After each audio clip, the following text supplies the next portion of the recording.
Okay, let's talk about teaching your dog to play dead. Now, you might think of this as just a simple, classic party trick, but what we're about to dive into is how this one command can actually unlock a whole new level of communication and trust with your dog. Seriously, it's about so much more than just the trick itself. So, let's ask that question straight up. Is this just a silly party trick? Something fun to show off when people are over? Well, what if this one, seemingly simple behavior could actually deepen the bond you have with your dog in a way you never really expected? Because here's the thing, it's so much more than a command.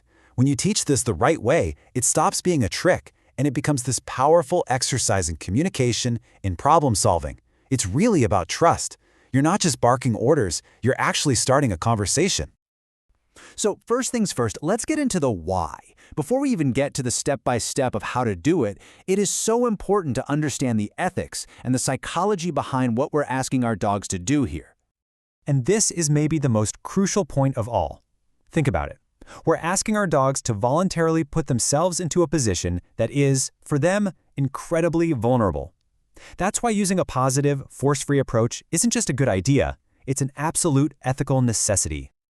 It's also really important to realize that play dead isn't just a single action. Nope. It's what trainers call a behavior chain. It's a whole sequence of events. The dog has to lie down, then shift its weight, then do the full flop onto its side, and then hold perfectly still. Our job is to build each link in that chain, one little piece at a time. All right, now for the how. Let's break down the 3 main tools in the trainer's toolbox for teaching pretty much any new behavior. Each one has its own special superpowers. First up, we have luring. This is probably the one you've seen the most. You're basically using a tasty treat like a magnet for your dog's nose. And, it's true what they say. Where the nose goes, the body is sure to follow. It's a fantastic, direct way to show your dog the exact movement you're looking for. Next is shaping. With this method, you kind of become a sculptor. You're rewarding all the tiny little baby steps toward the final goal. A slight turn of the head, a little shift in weight, a dip of the shoulder. What's so amazing about this is that it really encourages your dog to think and to problem solve for themselves. And finally, there's capturing. With this one, you're like a wildlife photographer. You just wait for your dog to do the behavior all on their own. Like when they just flop over for a nap, and in that exact moment, you capture it with a reward. This builds a really strong connection because it's tied to something they do naturally anyway. Now this table is awesome because it really helps you pick the right tool for your specific dog. If you've got a super confident, food-crazy dog, luring is probably your fastest bet. But if your dog is a little more on the sensitive or cautious side, shaping can be a huge confidence builder. It's all about tailoring the method to the dog right in front of you. Okay, let's get into the nitty-gritty, the what, the practical, step-by-step plan. We're going to focus mostly on luring, since that's the most common starting point for people. But you'll see we'll sprinkle in a few shaping principles as we go. So you're going to want to start on a soft surface with your dog already in a down. First, just use a treat to lure a simple weight shift onto one hip. Just a tiny movement, and you reward that.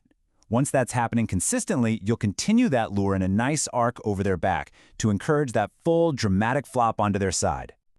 Now, once your dog is flopping over like a champ, you're going to want to add a verbal cue, like bang. And listen, the sequence you use here is absolutely critical for them to learn it properly. A really common mistake is to say the word and give the hand signal at the exact same time. And this right here is the key. You say your new word, bang, and then you pause for just 1 second. Then you give the hand signal they already know. That tiny little pause is everything. It's what teaches the dog that the new word predicts the old signal is about to happen. And this slide lays out the whole process perfectly for you. First, you fade the food lure. Just use an empty hand to make the same motion. Then, you add the word, using that critical sequence we just talked about. New verbal cue, that 1 second pause, then the old hand signal. Look, getting the flop is a great start. It really is. But the real magic of this trick, the true art form, is in the stillness. Getting your dog to hold that vulnerable position calmly and confidently. That's the masterpiece, and it requires a very specific strategy. The way you deliver the reward here teaches your dog everything. I mean, if you just hand them the treat, they're naturally going to lift their head up to take it, right? Instead, you want to calmly and slowly place the treat on the floor right between their paws. This reinforces that all the good stuff happens when they stay down and relaxed. Now, to build up how long they hold the position, you gotta think like a game designer. Don't just make it harder and harder every single time. You have to mix it up. Ask for 5 seconds, then reward. Then go back to just 2 seconds, then maybe try for 6. And if they get up early, it's not their fault, it just means you went a little too fast. Just go back to a time they can succeed at and build up from there. And a release cue is non-negotiable. You have to have one. Think of it like the period at the end of a sentence. A word like okay or free removes all the guesswork for your dog. They know exactly when the job is done. This creates crystal clear communication and leads to a way more confident, solid hold. So, what happens if you hit a roadblock? What do you do if your dog just keeps popping up early, or maybe they seem really hesitant or stressed about even lying on their side in the first place? The answer is never to just push harder. It's to stop and listen to what your dog's behavior is telling you. Maybe you just increase the duration too quickly. Maybe the floor is too hard or cold. Or, and this is a big one, especially for older dogs, maybe it's actually physically uncomfortable for them. Your job isn't to be a drill sergeant, it's to be a detective. Okay, finally, how do we make this behavior reliable for a lifetime? And how do we make sure this whole process actually strengthens our partnership, instead of it just being about learning a trick? Well, once the behavior is really solid, you can start to fade the food rewards. But you don't just stop them completely. You make them unpredictable. You turn it into a slot machine. The dog knows a payout is always possible, but they never know exactly when it's coming. And let me tell you, that kind of unpredictability is incredibly motivating and makes the behavior even stronger. And this brings us right back to where we started. In the end, the goal isn't just to have a cool trick to show your friends.